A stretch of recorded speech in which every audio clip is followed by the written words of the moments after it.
Buenas noches. El sexenio de Adolfo López Mateos fue tumultuoso. Puertas afuera, en el contexto de la Guerra Fría y con el ascenso de la Revolución Cubana, nuestra diplomacia nos forjó un lugar de respeto entre las naciones.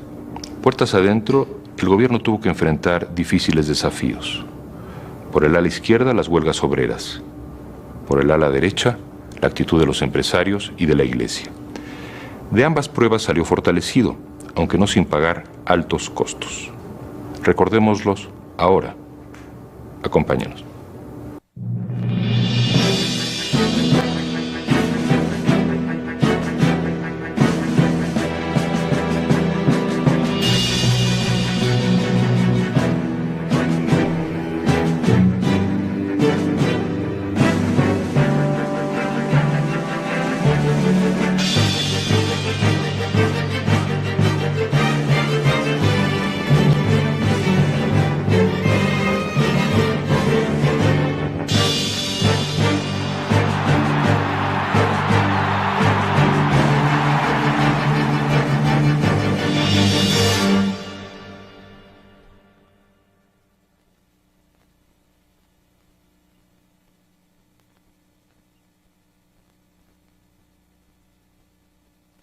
A todos nosotros toca seguir adelante por la ruta trazada por la Revolución Mexicana hacia la ineludible grandeza nacional. El presidente orador Adolfo López Mateos abrió las puertas de México al mundo y trajo el mundo a nuestro país. López Mateos vivió un sexenio que al mismo tiempo fue represor y rutilante, con momentos claves para el futuro de México. Al inicio del sexenio de López Mateos, el poderoso gremio de los ferrocarrileros estaba en pie de lucha. Durante el régimen anterior se había derrotado al liderazgo charro. En el comité central del sindicato, la izquierda había ganado la mayoría y Demetrio Vallejo llegó a ser el líder del gremio.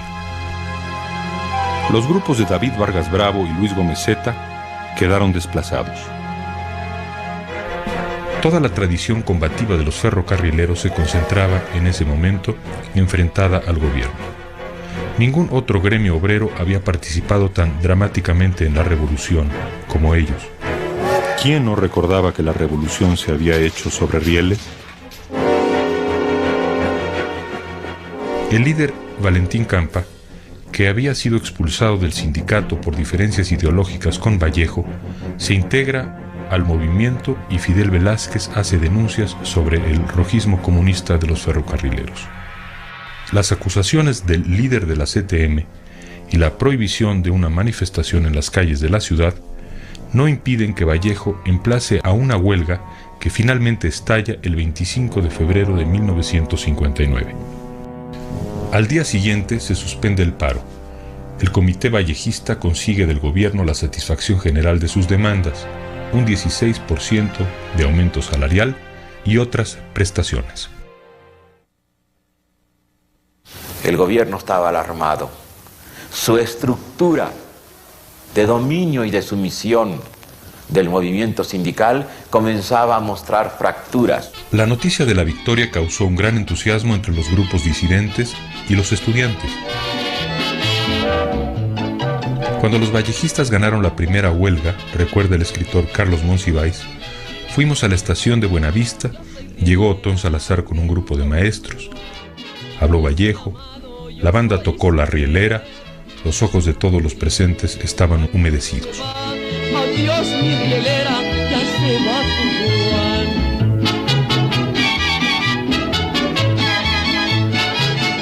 Unos días más tarde, las cosas cambian.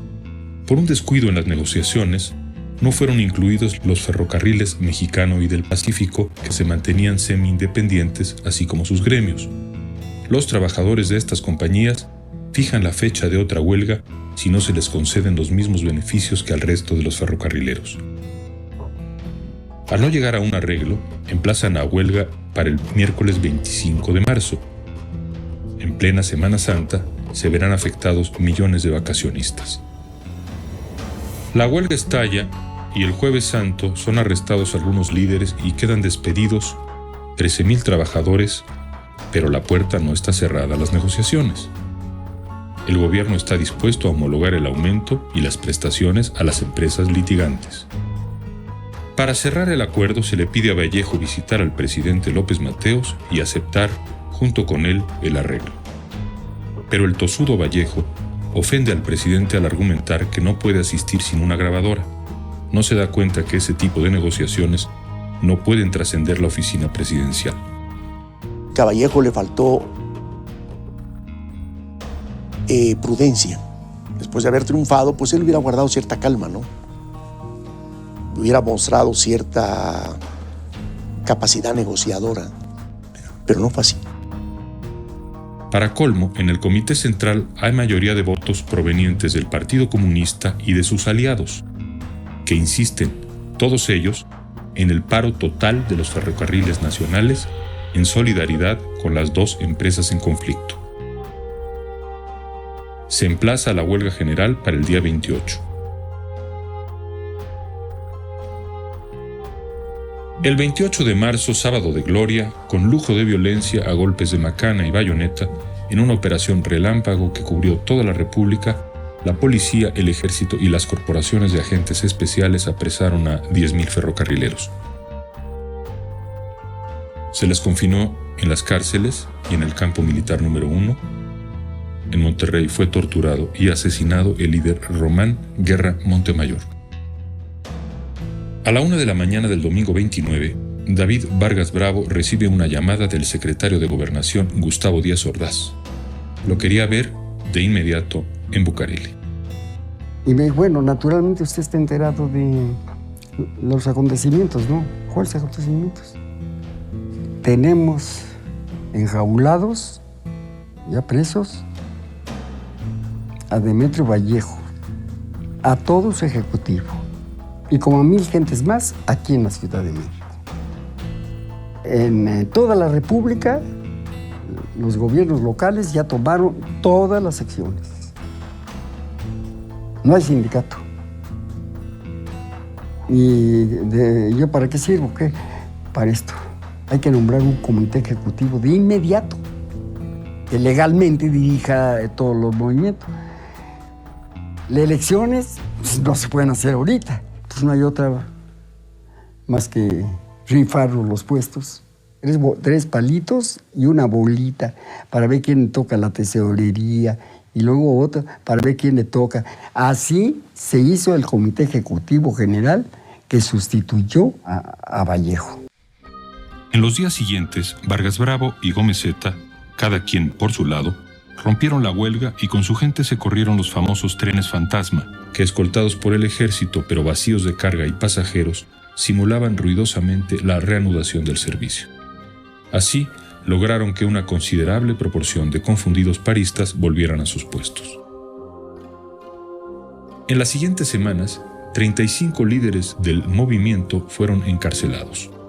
Demetrio Vallejo y Valentín Campa recibieron sentencia por el delito de disolución social y pasarían más de 10 años en la cárcel.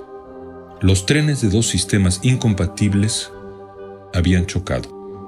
El sistema político mexicano no podía tolerar en su rígida organización corporativa la intransigencia ideológica de los partidos de izquierda. Ambas partes habían sido responsables del choque, pero los crímenes y atropellos se cargarían a la cuenta histórica del gobierno.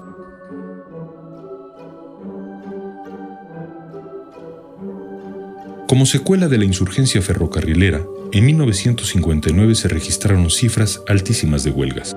La mayoría tenían 2 puntos en común: la exigencia de aumento salarial y el respeto a la independencia sindical. A la suspensión de labores por parte de los telefonistas, siguió el despido forzoso de sus dirigentes.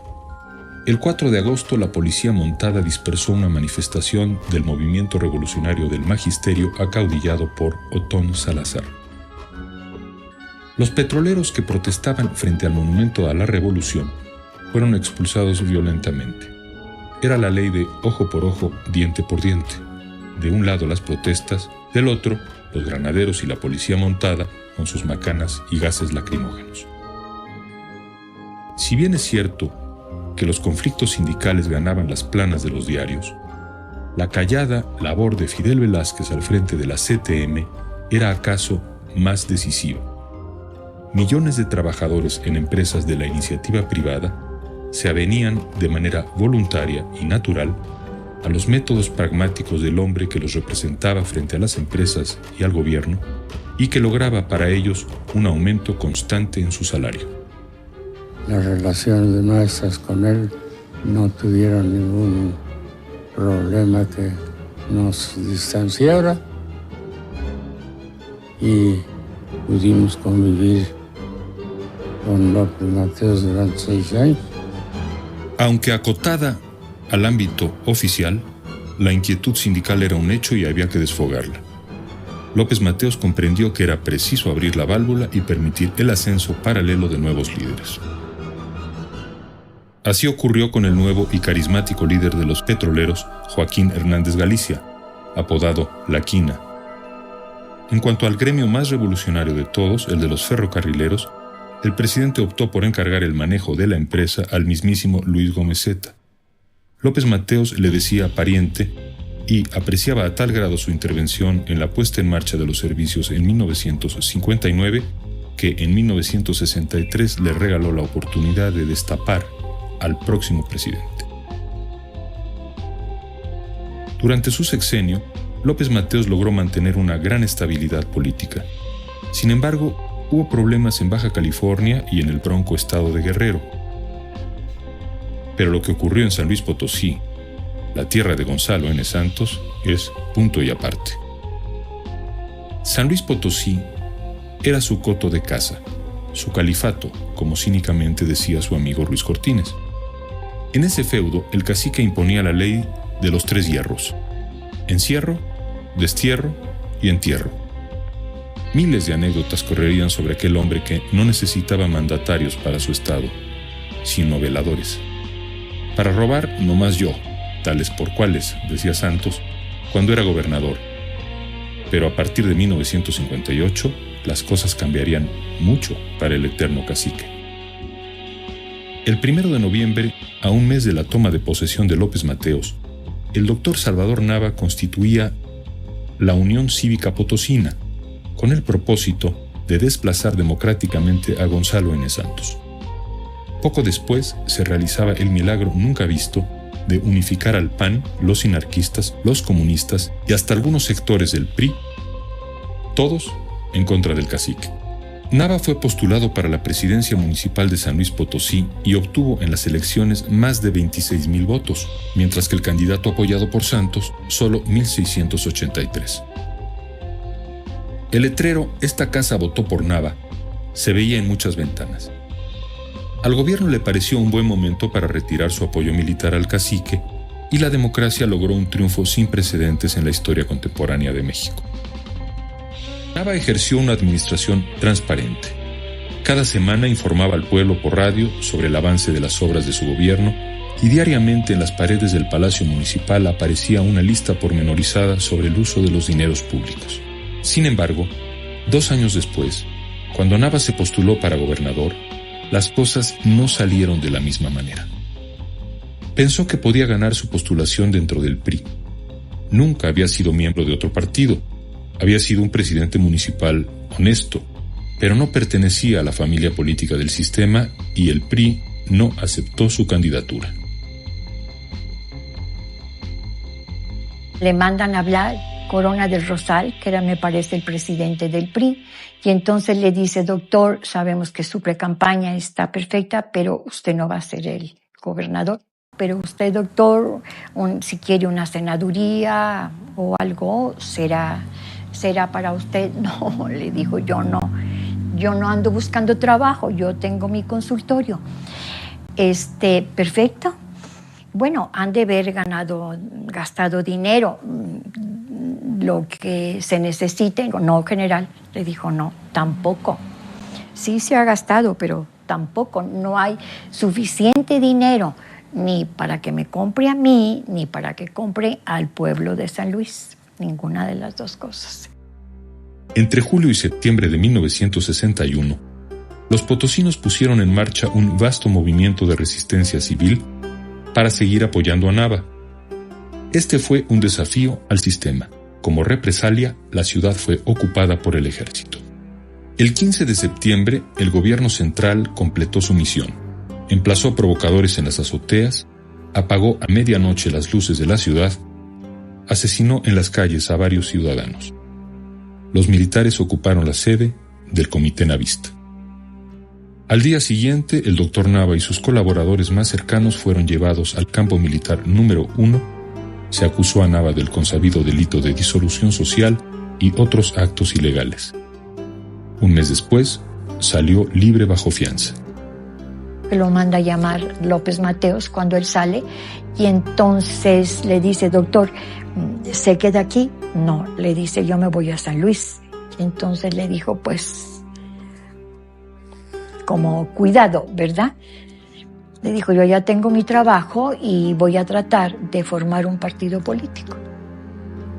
Al regresar a San Luis, formó el efímero Partido Democrático Potosino. 2 años más tarde, en febrero de 1963, el gobierno optó por un método de disuasión más directo. Lo torturó físicamente. Durante los siguientes 25 años, Salvador Nava se alejó de la política.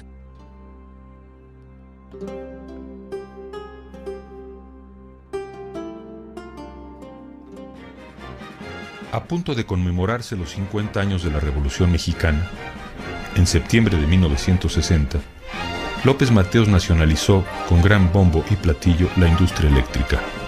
Era un eco de la expropiación petrolera de 1938.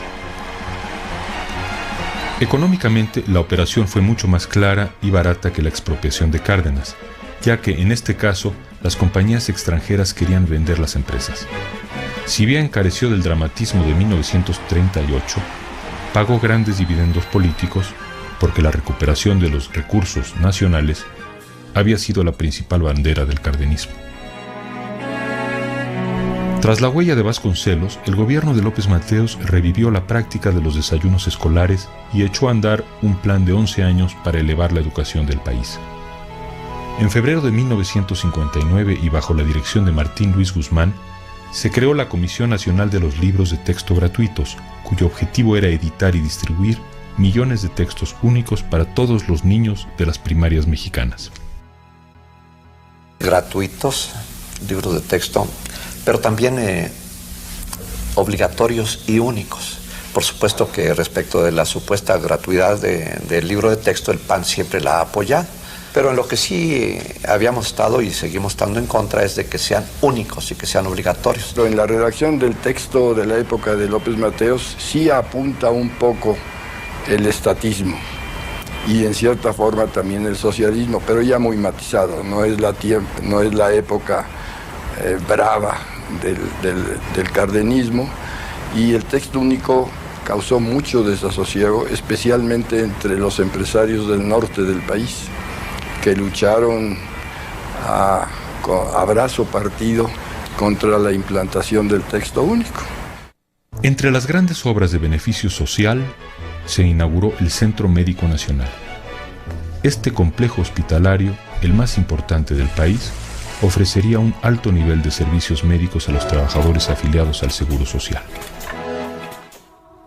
También, el gobierno de López Mateos proyectó e inauguró varios museos muy importantes, como el Museo del Virreinato en el ex convento de Tepozotlán.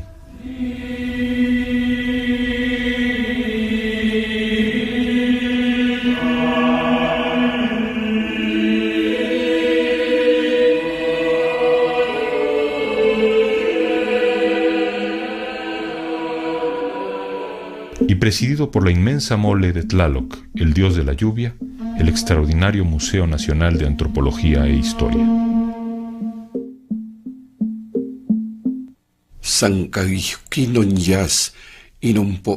Solo así he de irme, como las flores que perecieron. Nada quedará en mi nombre, nada de mi fama aquí en la tierra. Al menos flores, al menos cantos.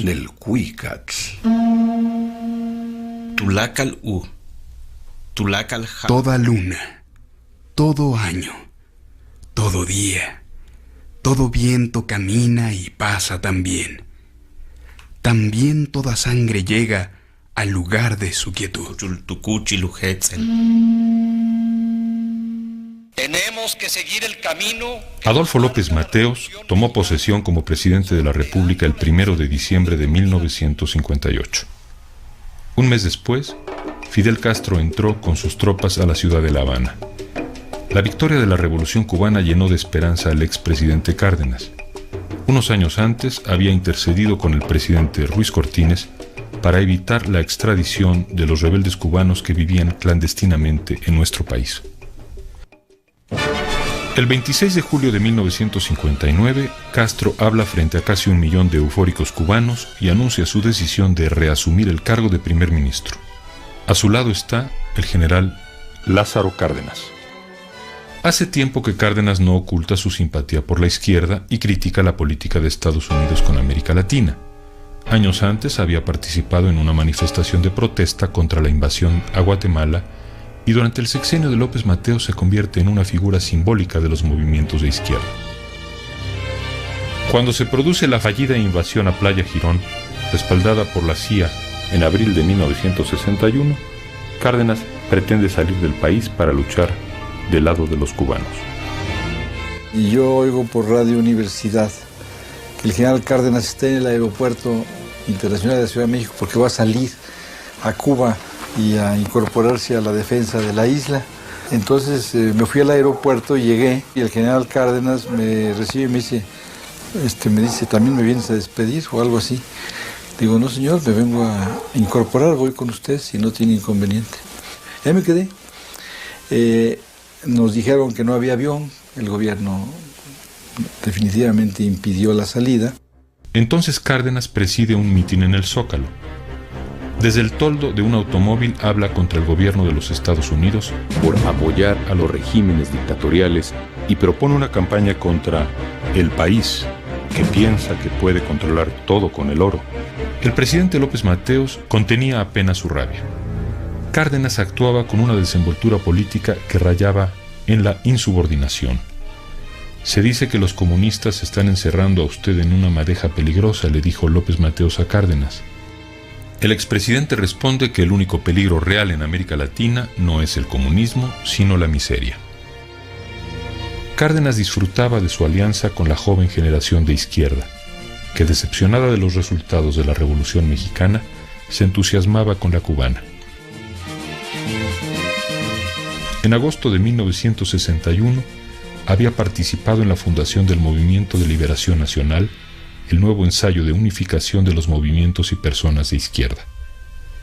Sin embargo, cuando López Mateos destapa a su sucesor, Díaz Ordaz, Cárdenas, que nunca se salió de los límites del sistema, apoya su candidatura. Esto acaba con la fuerza del Movimiento de Liberación Nacional.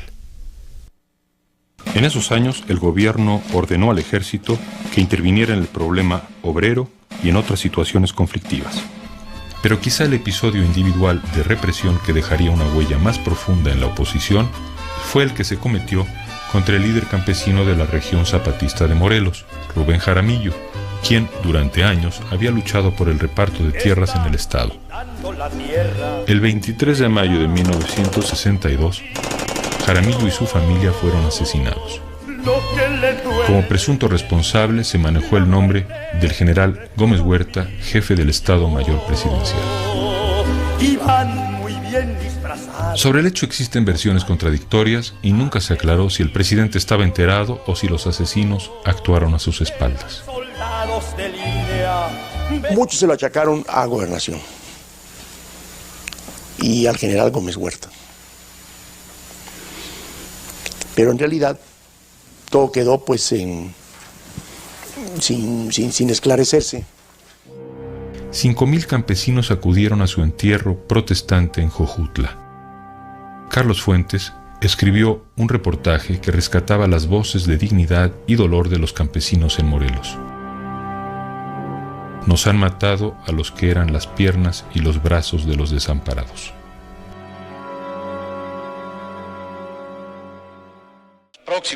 En la presidencia, la pasión andariega de López Mateos encontró un cauce creativo.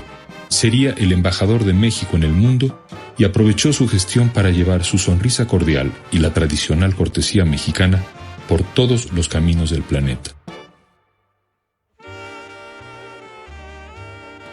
En octubre de 1959 viajó a los Estados Unidos y Canadá. Poco después a Venezuela, donde sufrió un ataque terrible de migraña. También visitó Uruguay, Argentina y Colombia. En octubre de 1962 llegó al Oriente, la India, Japón, Indonesia y Filipinas. En Europa visitó Francia, Yugoslavia, Polonia, Países Bajos y la República Federal Alemana. Hacía sus viajes acompañado de buena parte de su gabinete e invitados de la iniciativa privada. En 1963, en una ceremonia que la prensa mexicana resaltó hasta el delirio, Estados Unidos devolvió a México una pequeña franja de territorio fronterizo que se hallaba en litigio llamada el Chamizal.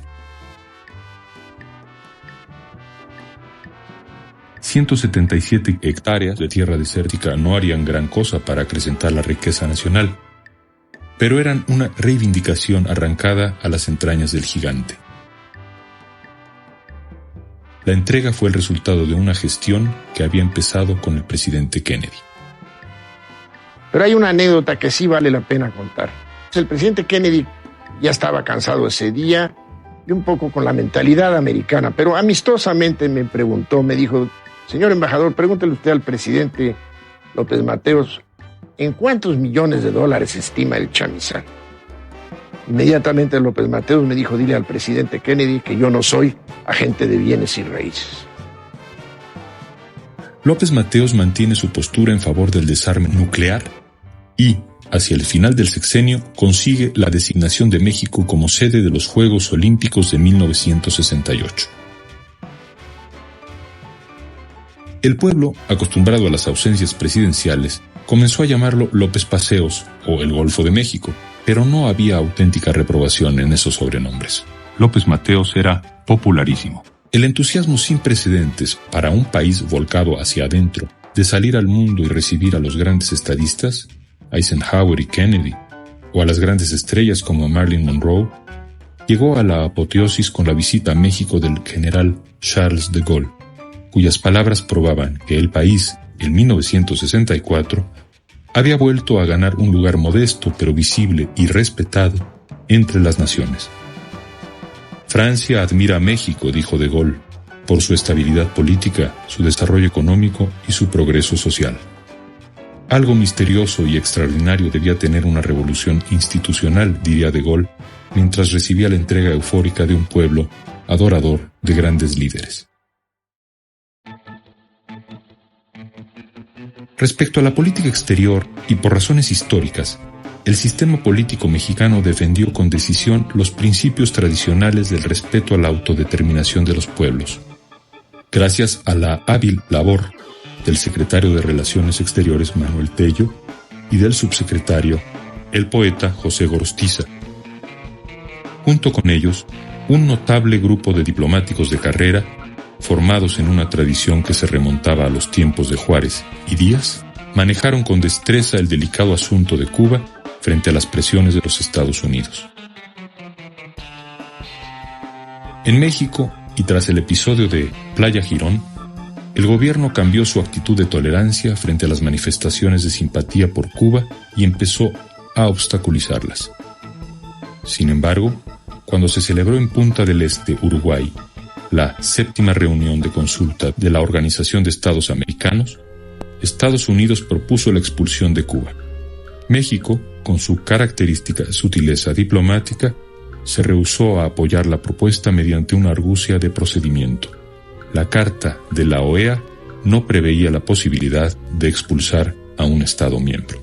Más tarde, México fue el único país latinoamericano que se negó a romper relaciones diplomáticas con el gobierno de Fidel Castro.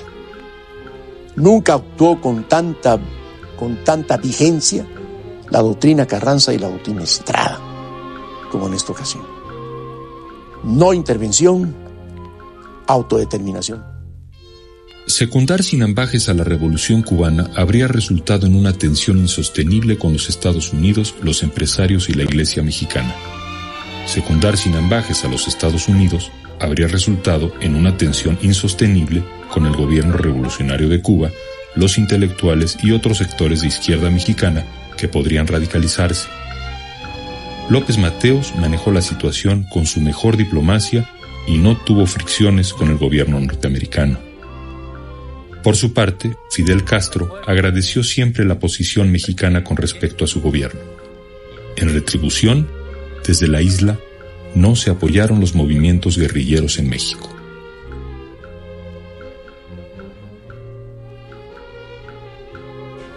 Cuando sube López Mateos, tiene lugar un incidente, una serie de incidentes internacionales importantísimos en la vida de México que ponen en duda si el presidente era socialista o no, porque él se manifestó absolutamente partidario de Castro. En un discurso que provocó revuelo, el presidente se refirió a su régimen como de extrema izquierda dentro de la Constitución. Infortunadamente, gentes dentro del gobierno, en el Senado, en la Cámara de Diputados, en el partido, empezaron a hablar de que el gobierno era un gobierno de izquierda. Entonces, con eso, la desconfianza se nos acentúa, empieza a fugarse el dinero. Extrañamente, los severos golpes que a diestra y siniestra repartió el régimen a los sindicatos insurgentes al principio del sexenio no bastaron para convencer a los grupos más poderosos de la iniciativa privada de que el sistema no toleraría la ruptura del movimiento obrero por parte de los comunistas. Más que un lineamiento político real, la referencia a la extrema izquierda era una argucia retórica ante la izquierda que presionaba desacreditando a la vieja revolución mexicana frente a su joven homóloga cubana. Era también, tal vez, una compensación retórica a los recientes encarcelamientos de líderes obreros, pero la iniciativa privada lo leyó como una señal clara de un cambio de rumbo. Ayer Cuba, mañana México. Por fin, el 24 de noviembre de 1960 apareció en los periódicos un texto que resumía la postura de los empresarios. Hay un famoso documento en la historia de las relaciones del Estado con los empresarios que se titulaba así, fue un documento publicado en aquel entonces, ¿por cuál camino, señor presidente? Y se le interrogaba al presidente López Mateos si iba a seguir con una política intervencionista, con ribetes de socialismo, o no, para saber a qué atenernos. Suscribían el texto las grandes organizaciones de la iniciativa privada mexicana, industriales, banqueros, comerciantes y empresarios en general. El gobierno respondió de inmediato y con desusada amabilidad a través del secretario de Hacienda, Antonio Ortiz Mena. El objetivo del régimen, explicó, era favorecer el desarrollo económico del país sin competir con la iniciativa privada. Los términos y el tono de la respuesta tranquilizaron los ánimos.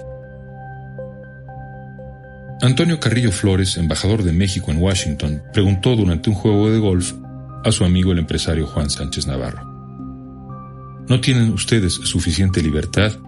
Sí, pero está amenazada por el gobierno. Deben ustedes distinguir las formas del contenido. La Iglesia también reaccionó a la retórica de López Mateos sobre Cuba y el socialismo. Pero muy pronto se sintió reconfortada al descubrir que aquello no iría más allá de las palabras. Sin embargo, en los años 60 se inició la campaña Cristianismo sí, comunismo no. Rehabilitada políticamente desde los tiempos de Ávila Camacho, la Iglesia se expandía con sus actividades pastorales y caritativas. También se consolidaba en el ámbito de la educación privada a todo lo largo y ancho del país. Y con las acciones del gobierno, que denotaban claramente que México no sería como Cuba, se sintió cada vez más allegada al sistema. Pero dentro de la Iglesia misma, algo nuevo se estaba construyendo. Muchos sacerdotes jóvenes en los años 60 se sintieron cautivados por el Concilio Vaticano II, instaurado por Juan XXIII, y tomaron como consigna la opción preferencial por los pobres, entre ellos el obispo Sergio Méndez Arceo y Samuel Ruiz, de San Cristóbal de las Casas, en Chiapas. La pobreza generada por la manera como funciona la sociedad. Y entonces, ante el tercer mundo, ante el mundo de la pobreza, la Iglesia, en su manera de relacionarse, descubre lo que es y lo que tiene que ser. Se clarifica su misión, pero al mismo tiempo se determina su misión. Si no está en una adecuada relación con el mundo de la pobreza, no cumple con su tarea y deja de ser la Iglesia de Jesucristo. Al final del sexenio, el balance para López Mateos era bastante positivo. El sistema había pasado casi indemne una prueba de fuego, había terminado con la insurgencia obrera y la subordinación se había reforzado en casi todos los sectores. Solo en las nuevas zonas de la izquierda, la cultura, las universidades y los sectores de la Iglesia comprometidos con la opción por los pobres, se gestaba un movimiento opositor al sistema tan radical como el cristero o sinarquista, pero no inspirado en el grito de «Viva Cristo Rey», sino en el triunfo de la Revolución Cubana. Mientras López Mateos cruzaba el Pacífico, en uno de sus viajes, estalló la crisis de los misiles entre Cuba y Estados Unidos. Esto le dio la oportunidad a su secretario de Gobernación, Gustavo Díaz Ordaz, de vivir uno de los momentos más importantes de su carrera política. Cuando el embajador norteamericano Thomas Mann lo cuestionó sobre la posición que asumiría México ante el conflicto, Díaz Ordaz respondió que al tratarse de misiles de ataque controlados por los rusos y no de defensa, se sumaba a la resolución de que fueran desmantelados y retirados inmediatamente de la isla. Se comunicó con el presidente a Hawái y le informó sobre lo que le había dicho al embajador. Horas después, López Mateos hizo el anuncio oficialmente. Cuando regresó de su viaje, el presidente no tenía dudas sobre quién sería su sucesor. La economía del país crecía sólidamente al 6% anual y era claro que el nombre de México repuntaba en la bolsa del crédito financiero y político del mundo. Los años de orden, paz y progreso que el país disfrutaba desde 1940 comenzaban a redituar. En el exterior se hablaba del milagro mexicano.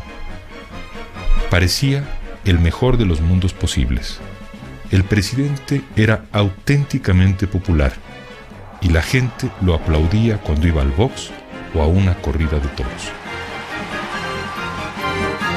Uno de los chistes más populares del sexenio. Cuando en la mañana a López Mateos se le solicitan órdenes sobre la agenda del día, contesta: ¿qué nos toca ahora? ¿Viaje o vieja? En muchos momentos, el chiste había correspondido a la realidad. Cuando no viajaba por los caminos del mundo, el presidente invitaba a algún amigo, abordaba su flamante Maserati y, escapándose de su propio cuerpo de seguridad, a veces sin dinero en las bolsas, corría a toda velocidad por las carreteras del país. Y cuando el Maserati descansaba, el amoroso tomaba el turno. López Mateos rompía vallas para saludar a las guapas muchachas. Sabía que el pueblo festejaba sus amoríos porque demostraban que el presidente es macho. Su sexenio no había sido tan blanco como el de Cárdenas, ni tan honesto como el de Ruiz Cortines, pero fuera de los gremios sindicales y campesinos que había golpeado, la gente tenía poco que reprocharle. Yo creo que quien conocía más al país, quien tenía más al país en sus manos era, desgraciadamente, era el licenciado Gustavo Díaz Ordaz. Díaz Ordaz tenía el control político del país. Un gran amigo del presidente, Víctor Manuel Villegas, recuerda una conversación en los últimos días de su gestión. Llegué yo con el presidente a la hora que me dijo, a las 6, el ayudante me pasó, y las palabras de López Mateos, las fundamentales, son estas. ¿Cómo estás?, le decía yo. Entonces la palabra de repente, jodido, me dijo. Y agachó la cabeza y dice, mira. ya la ropa le quedaba floja y estaba medio calvo de aquí arriba, ¿no? Y verte en las fotos se le notaba ya físicamente un decaimiento, ¿no? No era la misma gente que llegó a la presidencia, estaba muy enfermo. Estoy enfermo, me dijo. Un año después de dejar la presidencia, tuvo de nuevo un terrible ataque de migraña. Se le diagnosticó aneurisma cerebral. Gente de todas las clases sociales hizo guardia en el hospital para preguntar por su salud. En la operación se descubrió que tenía 7 aneurismas en el cerebro. No había esperanza. López Mateos entró y salió del hospital varias veces. Me decía, después de tanto como he recibido en la vida, que todo me ha sonreído, todo. En mi vida intelectual, mi vida afectiva, mi vida política y todo. Yo tengo que esperar lo que venga. Gradualmente perdería el control de su cuerpo y una traqueotomía de emergencia dejó sin voz al hombre que había sido un gran orador. Murió el 22 de septiembre de 1969, sumido en el silencio y el dolor, inconsciente del silencio y el dolor del país, que había dejado en las manos severas de Gustavo Díaz Ordaz.